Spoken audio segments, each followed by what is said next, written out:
Gentlemen, thanks so much for being here. Let's begin the debate. President Joe Biden and former President Donald Trump faced off on June 27th in the first presidential debate of the 2024 campaign. I think it was the most memorable presidential debate I've ever seen. Unfortunately for President Biden, it was memorable because of his disastrous performance. WSJ's Damian Paletta breaks down the debate and how the candidates' performances could affect the election. From the moment he started with his opening statement, President Biden sounded hoarse and quiet. We got to take a look at what I was left when I became president, and what Mr. Trump left me. We had an economy that was in free fall. The pandemic was so badly handled. Many people were dying. All he said was, it's not that serious. Just inject a little bleach into your arm. You'll be all right. He was unsteady from the beginning. He seemed very uncertain in his answers to questions. There were times when he couldn't even finish a sentence, and he seemed unsure of what he wanted to say. Now you're in a situation where there are 40% fewer people coming across the border illegally. That's better than when he left office.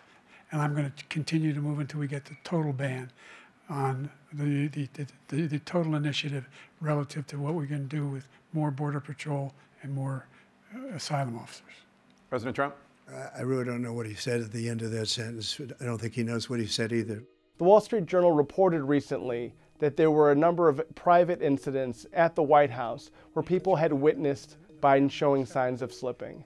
And we used numerous specific examples of what people saw, people from across the political landscape, and how they had seen him starting to age more aggressively, especially when they were talking about important policy discussions like the debt ceiling and the war in Ukraine. There have been numerous occasions where President Biden seemed a little unsure in public. So with all those things kind of hanging in the air, President Biden really needed to deliver a strong performance to show that that was not who he was, that the President Biden we saw just a few months ago at the State of the Union, who was full of vigor and energy, that kind of person was the person who was running for president. The state of our union is strong and getting stronger. We just did not see that during the debate. We are now going to be having a much different conversation as a country heading into the Democratic convention about whether he should be on the ticket, whether he can compete for the presidency. They still have time, but it's the last thing that Biden needed was this debate. For his part, Trump was a slightly more subdued version of his usual self. Trump was Trump. He answers questions that he wants to hear, not questions that he gets asked. Russian President Vladimir Putin says he'll only end this war if Russia keeps the Ukrainian territory it has already claimed and Ukraine abandons its bid to join NATO. Are Putin's terms acceptable to you? First of all, our veterans and our soldiers can't stand this guy. They can't stand him. They think he's the worst commander-in-chief, if that's what you call him. Trump continued his penchant for spreading falsehoods and exaggerations. We now have the largest deficit in the history of our country under this guy. Even though he, exaggerated certain things, it was kind of effective. It was very consistent with the Trump that everybody knows. If I'm given another 4 years, I will be the best. I think I'll be the best. Nobody's ever created an economy like us. Nobody ever cut taxes like us.